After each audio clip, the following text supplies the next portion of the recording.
kontrolü bırakmanın, yani teslimiyetin neden zayıflık değil, aslında en büyük güç olduğunu anlatacağım.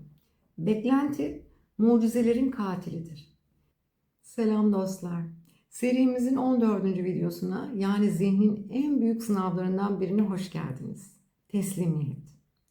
Bir önceki videoda eylemin önemini konuştuk. Adımlarımızı attık ama çoğumuzun şu hataya düştüğünü biliyorum. Bir adım atıyoruz ve hemen ardından neden hala olmadı, neden istediğim sonuç gelmedi diye kaygılanmaya başlıyoruz. Bu videoda size elinizden gelenin en iyisini yaptıktan sonra kontrolü bırakmanın, yani teslimiyetin neden zayıflık değil, aslında en büyük güç olduğunu anlatacağım. Teslimiyet, evrenin işleyişine güvenmektir. Hazırsanız o omuzlarınızdaki sonucu kontrol etme yükünü yere bırakalım. Joe Dispenza'nın kuantum öğretisinde çok kritik bir nokta vardır. Siz niyetinizi belirleyip o duyguya girdiğinizde olayın nasıl ve ne zaman gerçekleşeceğini kuantum alanın işidir. Eğer siz sürekli nasıl olacak diye sorguluyorsanız aslında kuantum alanına güvenmediğinizi ve hala eksik, sınırlı mantığınızla dünyayı kontrol etmeye çalıştığınızı gösterirsiniz. Ben şunu öğrendim.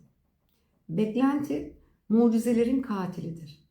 Bir şeyi çok fazla beklediğinizde aslında o şeyin sizde eksik olduğunu onaylamış olursunuz.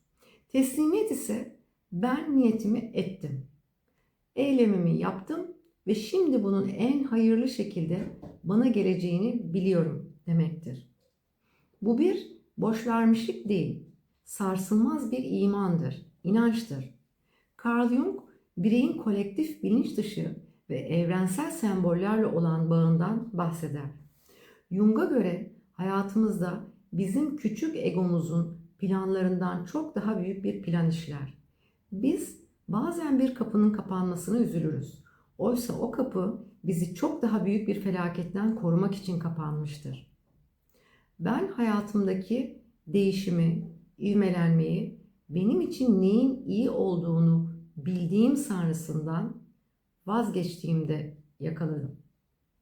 Jung'un dediği o kendini gerçekleştirme yolu bazen hiç beklemediğimiz duraklara uğrar. Teslimiyet, başımıza gelen her olayın iyi veya kötü görünse de sizi olmanız gereken kişiye dönüştürdüğüne inanmaktır. Direnmeyi bıraktığınızda hayatın akışıyla beraber yüzmeye başlarsınız. Farabi'nin sisteminde insanın iradesi, yani eylem ile evrensel düzen, yani nizam harika bir uyum içindedir. Farabi bize şunu öğretir. Sen erdemli olanı seç ve üzerine düşeni yap. Geri kalan evrendeki o muazzam akıl ve düzenin bir parçasıdır. Farabi için tevekkül tembellik değil, aklın bittiği yerde kalbin devreye girmesidir. Ben kendi erdemli şehrimi kurarken her şeyi tek başıma kontrol edemeyeceğimi anladım. Bir ağacın büyümesini hızlandıramazsınız. Ona sadece su verir ve beklersiniz. İşte teslimiyet o büyüme sürecine duyulan saygıdır. Erdemli insan çabasından emin olan ama sonuçla kavgaya tutuşmayan kişidir. Dostlar, bugün kendinize şu soruyu sorun. Hayatımda neyi değiştirmek için kendimi paralıyorum ama bir türlü de olmuyor. Belki de tek eksik serbest bırakmaktır. Bugün elinizden geleni yapın ve sonra derin bir nefes alıp gerisini evrene bırakıyorum deyin.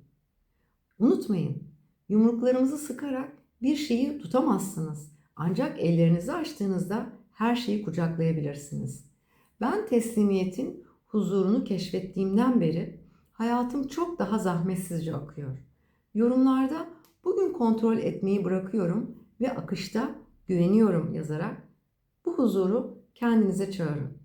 Kanala abone olmayı ve bu güven yolculuğunda benimle kalmayı unutmayın.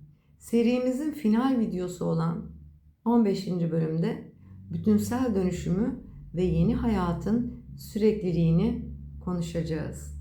Huzurla kalın, teslimiyette kalın. Önceki videoyu izlemeyi ihmal etmeyin.